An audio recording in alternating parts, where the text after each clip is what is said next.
Hey everyone, I'm Raul Gonzalez. And I'm Oscar Ibieta. And this is Medicare Agent IQ. And we're going to do things a little bit different today. First of all, hey, you know what I wanted to mention is, there's a lot of podcasts out there. There's a lot of Medicare podcasts. And I just want to let agents know, I'm not ever going to give the impression that ours is the only way. There's a lot of different ways to be successful in Medicare. And so if you hear another one out there, man, take the information from all of them. I mean, there's stuff, believe me, those other podcasts out there, there's things that I could listen to and be like, oh man, that's a good take. I do. Yeah. I tune into other Medicare podcasts just to see because I'm sure that there are things that I can learn, just like to your point, right? This isn't the only way. Yeah. I just want to encourage everybody, in order to be, if you want to get to that next level, just immerse yourself in it. And so there's other ones out there, but we love that you're listening here, and so we appreciate that and want to continue to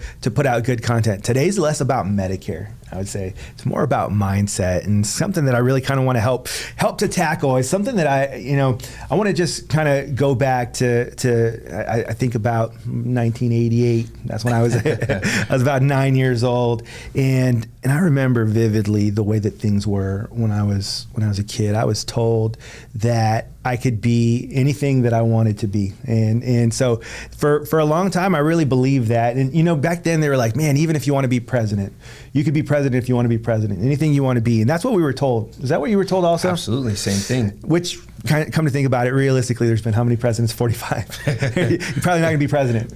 But outside of that, man, I believed everything that they said when they said, man, you can be anything that you want to be. But you really could be president, because what's the movie Back to the Future, right? Right. If you're really from the future, who's president in 19 whatever year it is? Ronald Reagan. He's like, Ronald Reagan? Yeah. The actor? Yeah. And he starts laughing, but who would have thought? So, hey, maybe you could be president. Yeah, the guy from The Apprentice.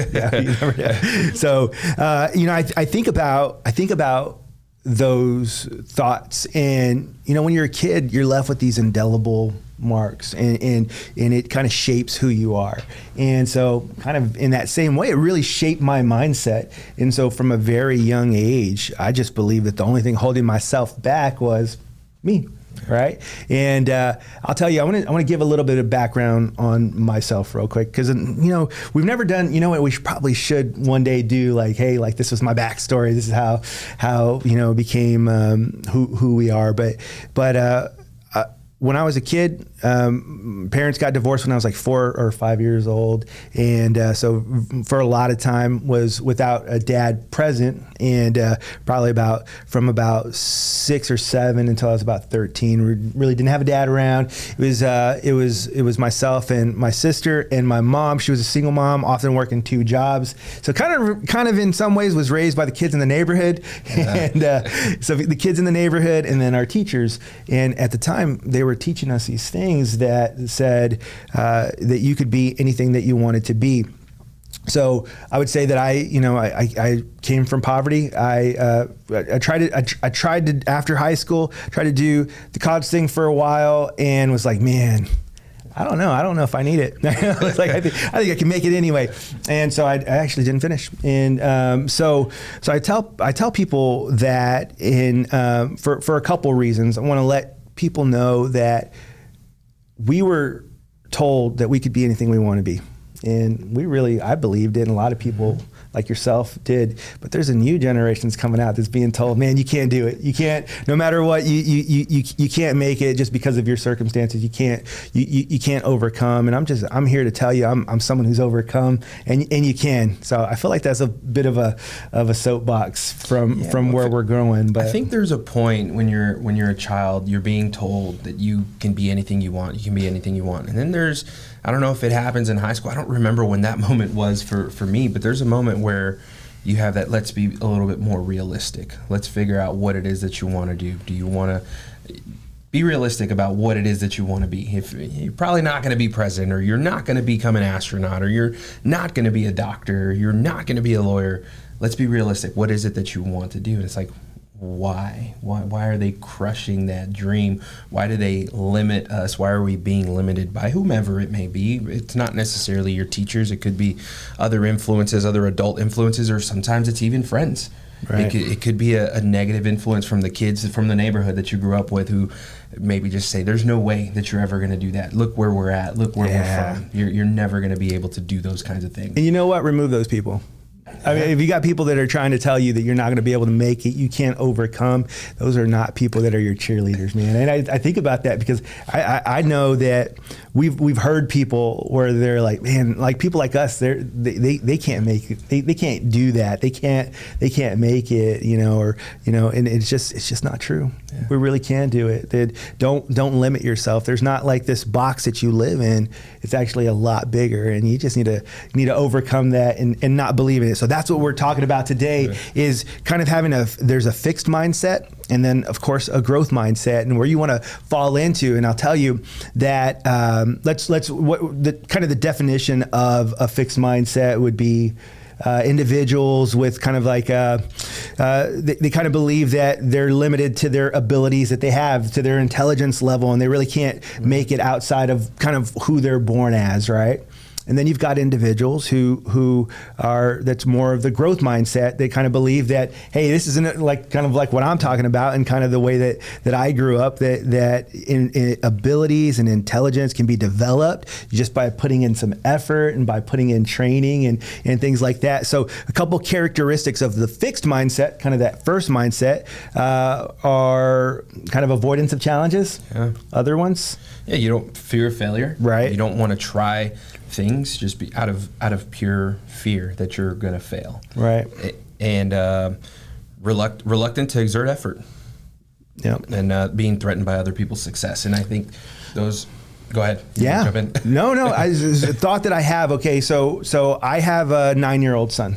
All right. And so I think if I'm like, I look at him and kind of look at myself when I was a kid, and I see that there's some similarities.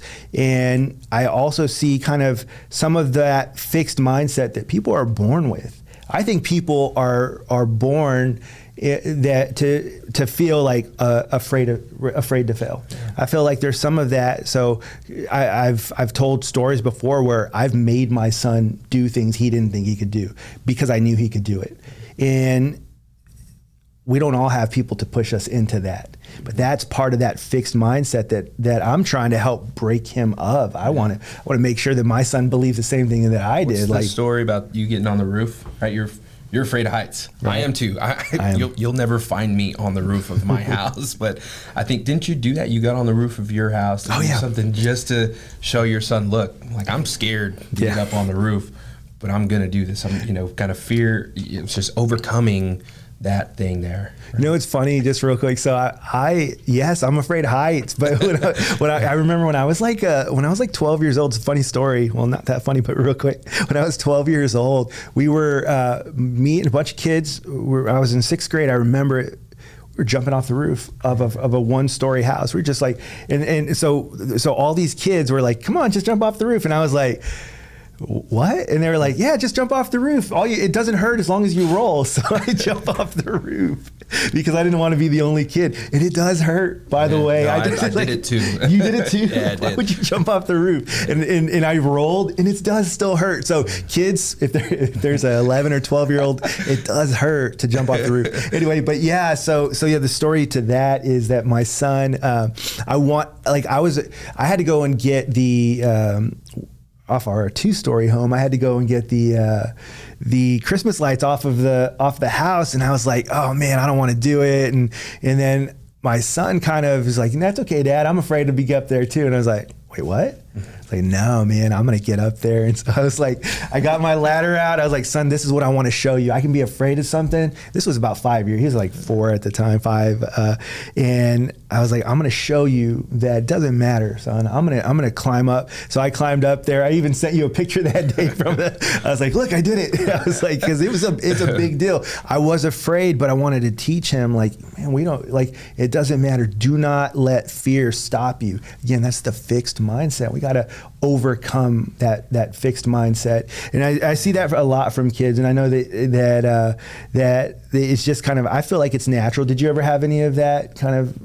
Yeah, I mean, I was, and sorry, I kind of lost my train of thought, but one thing I wanted to say, just to add to your point here, was don't limit yourself, but more importantly, don't let others limit you. And I think that has a big impact on the choices that we make, or whatever path that we want to go down. Is we're just so used to hearing certain things, and it might not be you, it might be other people, and don't set those limits on yourself. Well, yeah, I mean, it could be your mom, right? And I'm not saying, and do not eliminate your mom from your life because of that, but you can ignore things if anyone is giving you something where it's negatively affecting you, where you're saying, oh man, maybe like people like us don't make it out of here.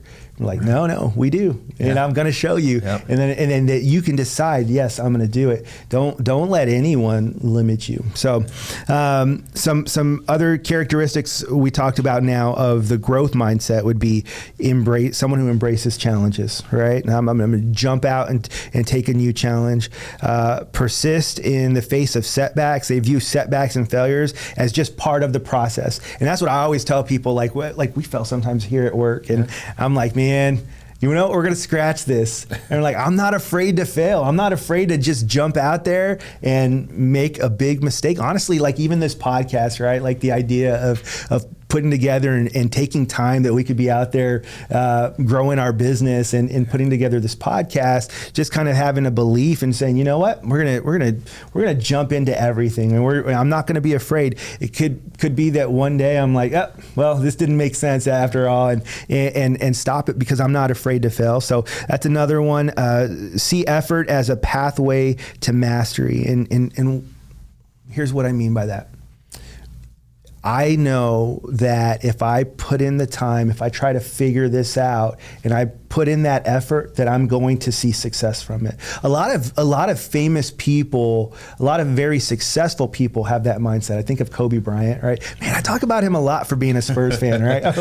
I talk about Kobe Bryant a lot, but I did, yeah. Game. We all do. But when I think about what he talked about, he always there's a video that I won't forget, and I share it with my son again all the time.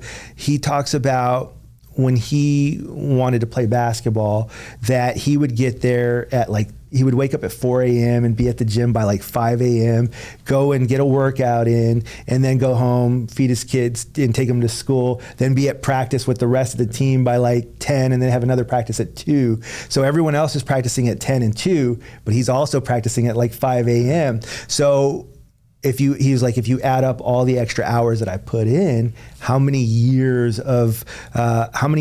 extra years of practice do I have over someone else my age? And kind of in the same way, people with a growth mindset decide that they can put in a lot of effort and they're going to be great at it. Now, of course, no matter how much effort I put in at 5'11" and a half, I might not be at the level of Kobe Bryant. So of course there are still some things out there that would stop that or would slow that progress. But people with the growth mindset will not let things hold them back. They believe that they can put effort in to be able to make it out. Big one also is learning from criticism. A lot of people with the growth mindset will learn from criticism, right? How do you feel about criticism, just out of curiosity? I need it. I ask for it. Whenever we go through some things, whatever it might be, I want some feedback. I want somebody to tell me, what is it that I'm doing wrong? What is it that I'm doing right? What can I improve? And I'm constantly trying to improve whatever it is that I'm doing. I want to be better at whatever it is. I want to make sure that I'm growing, even public speaking, right? Yeah. We've had some conversations about that. I always used to struggle. It wasn't something that I was comfortable with. Who's naturally comfortable with public speaking? But what was the solution? Well, I made myself uncomfortable by joining a group, Toastmasters, and forcing myself to get in front of people, to speak in front of them, so that way I could improve myself at work, wherever it is, in my day-to-day life, all of those things. It just, I embrace those types of things, and I want to continue to grow. And when we were talking about setting effort as a pathway, sometimes people, whatever business you're in, if you're self-employed, if you have an employer, whatever it may be, you want to put in that extra effort all the time. If you're stuck in a certain position, I know a lot of people that I've had conversations with. They say, well, I don't really like my job. I don't like where I'm at. They won't promote me, but they promote other people. Well, what kind of effort are you putting in to show that you bring value to the company that you work for? and are you putting in that extra work outside of your working hours? Are you doing those small things, those extra things to really bring value to whatever it is that you're doing? And if you do, that value is going to get recognized. And when that value is recognized, then you'll see promotions, you'll see growth within that company. So I just think that that's an important piece, whether you're self-employed or whether you work somewhere, that extra effort. It goes a long way. Yeah, I think even just kind of a big part was bringing it back to kind of like on Medicare specifically, like it would be great when you're doing this to take a ride along, have someone else who's been doing it longer than you come back and say, hey man, how did you think I did? Or listen to you dial, right? I'm going to call my leads right now.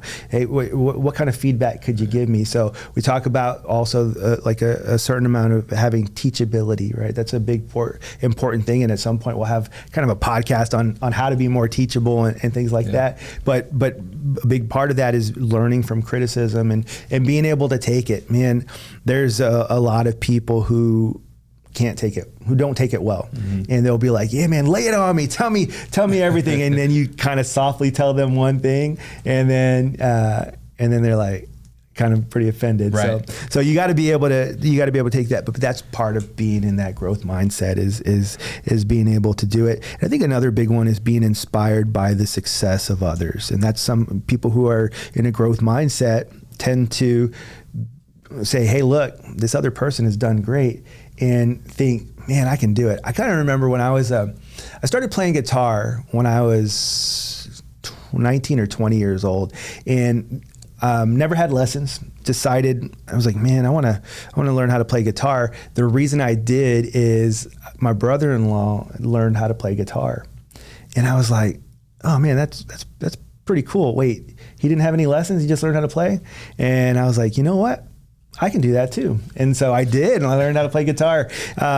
There's people who will do that. Others kind of just become haters. And I hate to use that word. And again, I was like, I want to be very careful not to get on this soapbox, but man, don't be a hater. So, like you see someone else doing something well, change your mindset to, man, that's pretty cool. I think I can do that too. I can match that energy. Yeah. I could do that too. If someone else can do it, man, I can do that too. So I think it's just, again, the difference between that fixed mindset and growth mindset. So in a minute here, we're going to talk about how to kind of transition out of that fixed mindset. It's contagious, right? You see success, I always clap for other people's success. I love to see people succeed, and I think it's something that's contagious. But if you're, on the other hand, if you're a hater and you're very negative, and that's the kind of energy that you're bringing to people when you see them succeed, then the chances are you probably have the wrong mindset, and you're probably not going to see that type of success.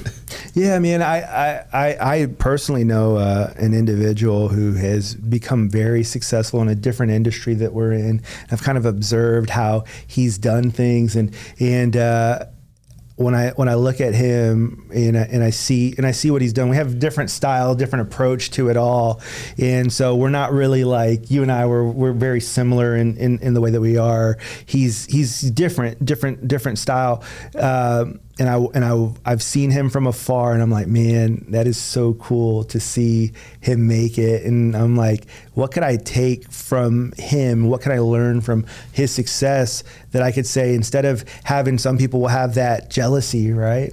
Instead of having that, what could I learn? What is he doing that maybe I could pick up from and take a bit of that success also?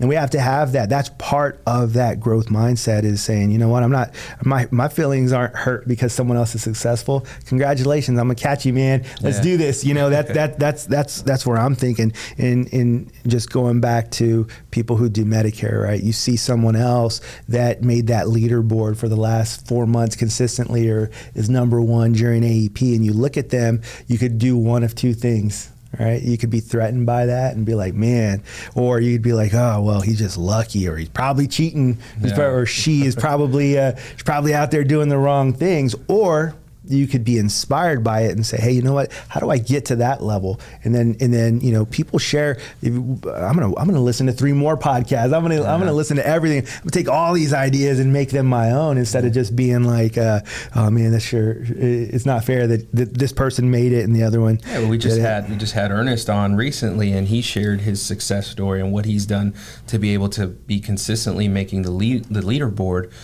people, we want to bring him on. He's open and willing to share those things. So you'd be surprised. A lot of these people that you see that find success, they're some of the greatest people to learn from, and they're open to sharing the knowledge that they've acquired and share their journey with you so that you can learn some things from them too. Yeah.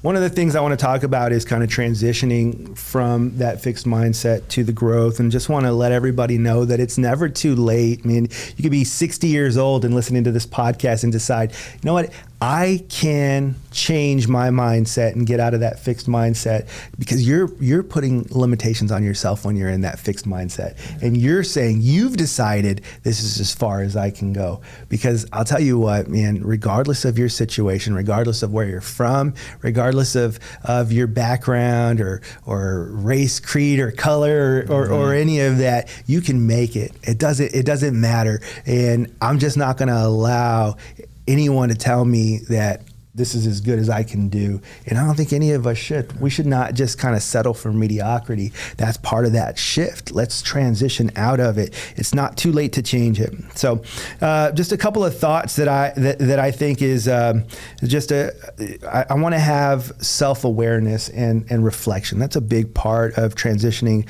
from fixed to growth. And this could happen to any of us. You know what? I'm gonna be very transparent here and just talk about a situation that I have had. There was a time, or every once in a while, I see another individual in Medicare that is doing big things, and I have to stop myself from being like, oh man, or comparing and saying, oh man, I'm just not good enough, and I have to be like, you know what? Good for you. Let me go ahead and work harder. Or, man, what could I have done differently? That's a big one, right? What could I have done differently? Because a lot of us, instead of saying what could I have done differently, they say, man, well, that other person. Well, if I was in, I was going to say the market. If I was out I'm here in San Antonio. There's only 2 million people. If I was out in LA, I'm sure I could, with 10 million people, I'm sure I could do this or that. The reality is that we have to get out of that mindset, and you have to make that decision to get out of it by being self-aware. And saying and catching yourself when you start getting into it, and then turning it around toward that growth mindset. Find some reasons to improve, and don't find excuses. Right. I think that's an important thing. I feel like even at some point I used to struggle with that. I would say, well, why am I not? Well, the reason is, just like you were saying, well, they've got this or they've got that, or the reason that they've found success is because of this or they've got that. It's like, well, I'm just making excuses at this point. Why don't I just, rather than sitting back and be a hater, right? Let's find reasons. Let's figure out a way, because not everybody's going to have the same path. Everybody's path is going to look much different. But if you find yourself in a position where you're just pointing the finger, you're blaming circumstance, that's not the way to do it. You're not going to grow that way. Right. What's the old adage? Comparison is a thief of joy. Mm-hmm. I think about that also, and just I want to make sure in this self-awareness, in this reflection, that I'm not looking at other people's success, looking at it. And when I'm talking about success, there's many things, right? They could be top producers. They could have this fancy car. They could have this really beautiful home and things like that. If you're comparing yourself to those other individuals, you're in the wrong mindset. I tell you right now that you're more in the fixed mindset, because you're comparing yourself instead of saying, what can I do better? So you got to just get control of it. Be self-aware. Reflect on your own situation, and you make a decision. Hey, I can move past this. I'm okay. So I just want to take a little bit of time real quick for all of our listeners and let you all know this is very much an open, you can contact us and you can let us know, like, hey, this is helping me. This is share with us. Give us some feedback. Feel free in the comments. This podcast is on YouTube. In addition, of course, if you're most of our listeners, I think, are on Spotify and Apple, but we've got some on YouTube, and even if you do listen on Spotify or on Apple, go out to YouTube and kind of jump in the comments and let us know, like, hey, this made sense, or whatever it is. Feel free to communicate with us any kind of questions that you have, any kind of book recommendations that you have, or anything that would help other people. I like to think of this, and what I'm hoping to do is build a community of Medicare agents, but more important than that is a community of people who are wanting to be successful together and say, hey, let's get on this ride together. Let's figure out Medicare together, and but a community where everyone can feel free to chime in and say, hey, like, this doesn't work for me. You guys said this and it doesn't work for me. I'm okay with that too. I was talking with one of our agents down in another area, and they were like, I don't think the stuff that you guys do in San Antonio works here. And my response is, it may not. You might be right. It might be that we have to change one of those things just a little bit. And so maybe the style that we do it in here in San Antonio doesn't work, but if you just make a couple of adjustments, it'll work where you're at too. So this is an open forum. Feel free to reach out. Feel free to contact us we're on Instagram, on Facebook. I was gonna say Snapchat. Do people still use Snapchat? YouTube and TikTok. That's what I was thinking of. So feel free to reach out to us. And until next time, we're here, and we just want to help people to get out of the wrong mindset. So till next time.